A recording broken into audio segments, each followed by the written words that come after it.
Yan mga idol, ganyan po kami maglinis ng alamang. Pagkasulok namin ng alamang, kailangan pa pong linisan yan, tanggalin yung mga dumi. Minsan may mga bato, kadalasan may mga baryaw, seaweeds o kaya labat, pati yung mga isda mga idol, tanggalin yan. Kaya maproseso talaga yung pag-alamang, paggawa ng bagoong. Kailangan siguradong malinis mga idol para sa quality ng ating bagoong na alamang mga idol. Yan yung huli namin mga idol. Ito yung lilinisan pa namin, medyo marami pa mga idol.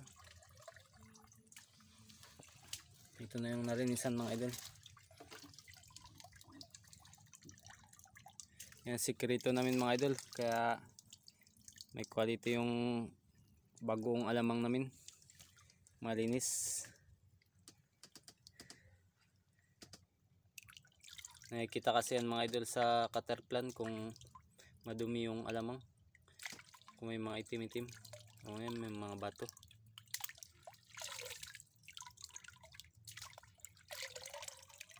Kailangan talaga mahaba ang pasensya mga idol, pag madumi yung alamang.